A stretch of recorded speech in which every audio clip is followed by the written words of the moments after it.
है मसीह का प्यारा वचन, ये है वचन प्यारा। परमेश्वर के धन्य नाम की महिमा हो। प्रभात मनन के सत्र 2224 में आप सभी का बहुत ही विनम्रता के साथ स्वागत करता हूँ। आइए आज का मनन के लिए हम पढ़ते हैं याकूब अध्याय 1:21।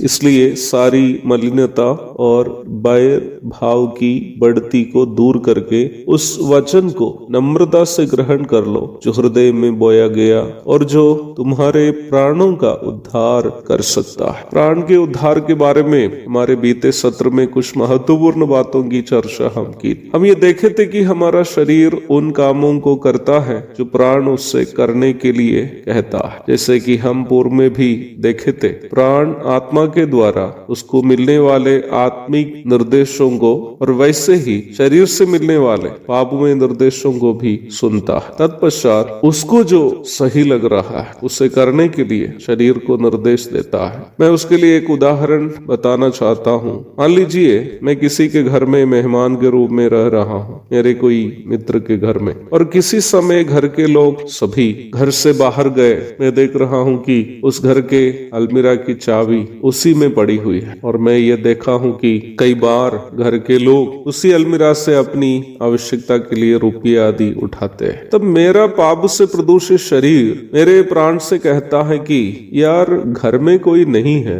अलमीरा में चाबी भी पड़ी हुई है, खोलकर क्यों ना कुछ रुपये ले रहे हो। इस वक्त मेरे अंदर जो मेरा विवेक है, कॉन्शियंस, मुझसे कहता है कि दोस्त के घर में रहकर वहां से कुछ चोरी करना गलत है। तब पुनः मेरा शरीर प्राण से कहता है कि है मूर्ख, घर में अभी कोई नहीं है, यदि तुम कुछ रुपये उठाए भी तो कौन अभी तुमको देखेगा। ऊपर से कुछ सलाह भी चतुराई से मेरा शरीर मेरे प्राण से कहेगा, यार तुम्हारे दोस्त के पास बहुत रुपये है, वो बहुत अमीर है और तुम तो बिल्कुल कंगाल हो। और एक कंगाल एक धनी के घर से चोरी की तो थोड़े ये कोई बहुत बड़ा पाप होगा। इस प्रकार विवेक के निर्देशों को नजरअंदाज करते हुए चोरी करने का निर्देश प्राण शरीर को देता है। यदि हमारी आत्मा आत्मिक रूप में मजबूत नहीं हो, यहाँ पर अपनी आत्मा को आत्मिक रूप में मजबूत करने की अनिवार्यता, ताकि शरीर के निर्देशों को नजरअंदाज करते हुए हमारे प्राण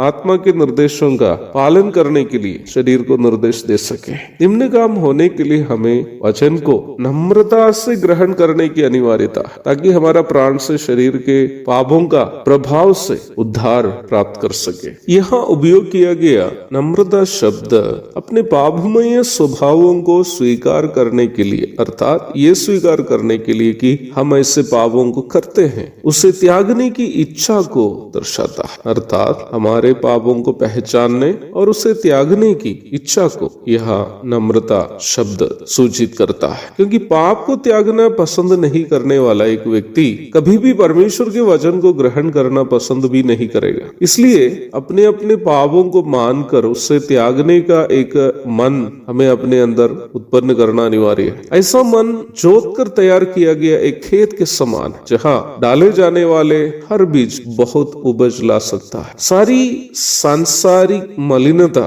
और औरों से वैर भाव को त्याग कर नम्रता के साथ वचन स्वीकार करने वाला व्यक्ति के जीवन में वचन कार्य करने लगता है। परमेश्वर का वचन ही है जो हमें हमारे पापों से छुड़ाकर शुद्ध करता है। यूहन्ना 15:3। परमेश्वर का वचन हमें यीशु मसीह के पवित्र दास से परिपूर्ण जीवन की शिक्षा देता है। प्रभु यीशु मसीह के पवित्र जीवन का ज्ञान जब हम, जैसे मैं पूर्व में बताया था, वैसे नम्रता से ग्रहण करता है तो हमारे जीवन के प्रत्येक पल हमें वास करने वाला पवित्र आत्मा हमारी आत्मा को ये निर्देश देते रहेंगे कि पर आत्मा की बातों को सुने और माने। आत्मिक रूप में मजबूत प्राण शरीर के पापमय निर्देशों का नजरअंदाज करके आत्मा के पवित्र निर्देशों को जो पवित्र आत्मा ने वचन से उनसे कहा उसी का पालन करने के लिए शरीर को सलाह देगा। जब शरीर आत्मा के निर्देशों को जो प्राण ने शरीर को दिया पालन करने लगता है तो हम यीशु मसीह के समान पवित्रता का जीवन बिताने लगेंगे। एक और शुभ दिन की धन्य कामनाओं के साथ आज का मनन मैं यहाँ समाप्त करता हूँ। प्रभु आप सबको आशीष दे।